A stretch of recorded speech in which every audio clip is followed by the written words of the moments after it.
सम्पूर्णमा नमस्कार। आज पनि मैले तपाईहरुमाझ एक सुन्दर कथा लिएर आएकी छु। यो कथा हो माया र चेतनाको शक्तिको कथा, जहाँ दुई परिवारको कथा लिएको छ। यो कथाले हामीलाई एउटा गहिरो सत्यको दर्शन गराउँछ, त्यो हो हेराई बदल्दा भविष्य बदलिन्छ।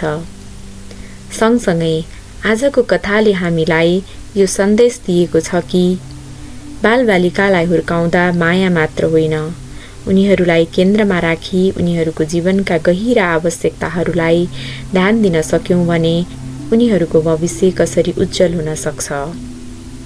अब सुरु गरौँ है त। पहिलो परिवार, जानकारीविहीन तर गहिरो माया गर्ने अभिभावक। पहिलो परिवार उनीहरूको बच्चालाई असाध्यै धेरै माया गर्छ। उनीहरूको मुखबाट सधैँ सुनिन्छ, हाम्रो बच्चा त हाम्रो मुटुको टुक्रा हो। तर व्यस्त जीवनशैली, कामको चर्को दबाव, घर व्यवहारको भारी जिम्मेवारी र दिनभरिको भागदौडले निम्ताएको शारीरिक तथा मानसिक थकाइले गर्दा उनीहरूको त्यो मुटुको टुक्राले अभिभावकको ध्यानको छाया पाउन छोड्छ, ओझेल पर्न थाल्छ। स्वास्थ्य र पोषणमा व्यवस्था, छोरीको खानपानमा ध्यान दिन सकिरहेको छैन। उनी कहिलेकाहीँ मात्र राम्ररी खान पाउँछिन् र धेरै जसो समय जे भेटिन्छ, जस्तो भेटिन्छ त्यही खानुपर्ने अवस्था छ। फलफुल, प्रोटिन र सन्तुलित पोषण यी त कहिलेकाहीँ मात्र उपलब्ध हुने कुरा हुन्। जब छोरीले कमजोर महसुस गरेर गुनासो गर्छिन्, आमा मलाई आज अलि थकाइ लाग्यो, उहाँहरू सहजै भनिदिनुहुन्छ, ल केही हुन्न, एकैछिनमा आफै ठिक भइहाल्छ। त्यसै गरी मानसिक स्वास्थ्यबारे मौनता। छोरीको मनको अवस्था कस्तो छ, आज उसका भावनाहरू कस्ता छन्, यी बारेमा घरमा कसैले प्रश्न नै गर्दैन। उनी भित्रभित्रै दबाव, डर र निराशाको भारी बोकिरहेकी छन्। उनको यो आन्तरिक सङ्घर्ष अभिभावकको आँखाबाट सधैँ ओझेलमा पर्छ। छोरीको सामाजिक व्यवहार र सम्बन्धप्रति व्यवस्था। उसको साथीभाइको समूह कस्तो छ, कोही कसैको नकारात्मक प्रभाव त परेको छैन। उसले आफ्नो सामाजिक परिवेशमा कति सुरक्षित महसुस गर्छ। यी महत्त्वपूर्ण कुराहरू घरमा सोधिँदैनन्, न त छलफल नै हुन्छ। परिणाम स्वरूप बच्चाको सर्कल र उसको भविष्य भाग्यकै भरमा छोडिएको छ।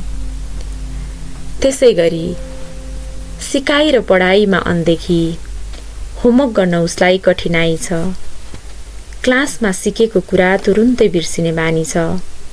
तर अभिभावक यसको कारण खोज्नुको सट्टा हतारमा भन्छन्, पक्का पनि तैँले मोबाइल धेरै चलाइस् होला। वास्तविकता के हो भने उसलाई सहयोग चाहिएको छ, तर कसरी सहयोग माग्ने उसलाई त्यो तरिका नै थाहा छैन। उसको आत्मविश्वास, अभिव्यक्ति, सुरक्षा सबै कमजोर। उसले आफ्नो मनको कुरा बोल्न चाहन्छे, तर बोल्न सक्दिन। उसले आफूलाई अरूभन्दा सानो र कमजोर महसुस गर्छे। परिणामस्वरूप उसले आफ्ना भावनाहरू दबाएर राख्छे। अभिभावकको माया त छ, तर त्यस मायामा सचेतना र सही साथ नहुँदा बच्चाको व्यक्तित्व पूर्ण रूपमा फक्रिन सकेको छैन। यसरी पहिलो परिवारको कथा सकिएको छ। अब हामी दोस्रो परिवारको घरमा प्रवेश गरौँ। उस्तै माया, उस्तै सपनाहरू छन्, तर यहाँ सोच फरक छ, जहाँ छोराछोरी नै जीवनको केन्द्र हुन्। दोस्रो परिवार सजग, जानकार र साथ दिने अभिभावक। यस परिवारले एउटा प्रतिज्ञा गरेको छ, हाम्रो बच्चा नै हाम्रो पहिलो विचार हो। स्वास्थ्य र पोषणमा सचेतना। बच्चाको थाल सधैँ रङ्गीन छ। फलफुल, प्रोटिनयुक्त दाल, ताजा सागसब्जी र प्रशस्त पानी। उसको सानोतिनो जाडो, दुखाइ वा थकाइलाई पनि उनीहरू ध्यानपूर्वक सुन्छन्। छोरी किन चुप छ, किन थकित छ, अभिभावकले तुरुन्तै पहिचान गर्छन्। मानसिक स्वास्थ्यलाई पनि घरमा खुलेर चर्चा गरिन्छ। आज कस्तो महसुस गरिरहेकी छौ? केही कुरा मनमा दबिएको छ, उनीहरू सोध्छन् र सुन्छन्। त्यसैगरी सामाजिक भावनात्मक विकासमा सक्रिय साथ छ। उसका साथी को हुन्, कोसँग उसले सुरक्षित महसुस गर्छे, उसको आत्मसम्मान कति छ, यी सबै कुरामा अभिभावकको गहिरो चासो छ। उनीहरूले बुझेका छन् कि गल्ती भयो भने चिच्याउने होइन, बुझाउने, सम्झाउने र सही मार्गदर्शन गर्ने हो। यसरी बच्चाले सिकिरहेको छ आत्मविश्वासले बोल्न, आफूलाई मूल्यवान ठान्न। उसको पढाइ, सिकाइ, डिजिटल र जीवनोपयोगी सिपहरूका सम्बन्धमा हेर्दा दोस्रो परिवारमा शिक्षा भनेको किताबको पानामा मात्र सीमित छैन। बालबालिकाले कसरी सिक्छन्, कुन विषय मनपर्छ, कसरी सुधार गर्न सक्छ, यी कुरामा पूर्ण साथ र समर्थन छ। घरमा उसले सिक्छ डिजिटल र आइसिटी सिप, साथै सुरक्षित इन्टरनेट प्रयोग, घरका सामान्य कामहरू, पैसा बचत र सानो बजेट बनाउने आधारभूत सिपहरू, जीवनोपयोगी सिप, सो हेरचाह, संवाद र सहकार्य। यी अभिभावकले बुझेका छन् सिप सिक्ने बच्चा जीवनमा दृढ र सफल हुन्छ।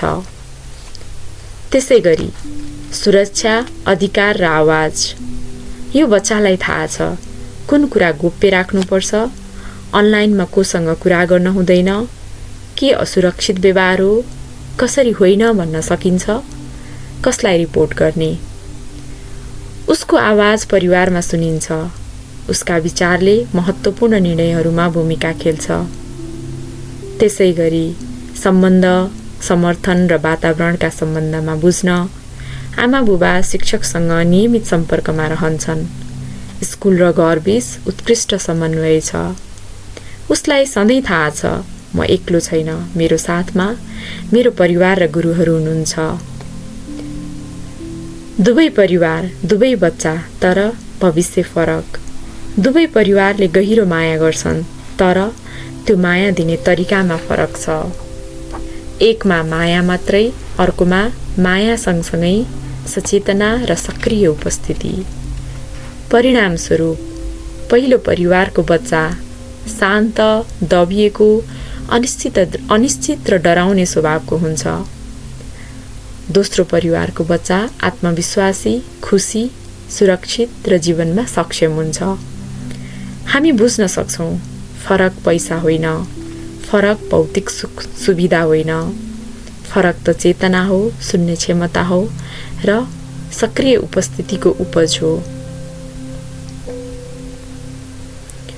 हामी सबै भन्छौँ बच्चा त घरको मुटु हो, तर मुटुले धड्कन खोज्छ, उसले ध्यान खोज्छ, उसले सुनाई खोज्छ, उसले सुरक्षा खोज्छ, उसले गुणस्तरीय समय खोज्छ।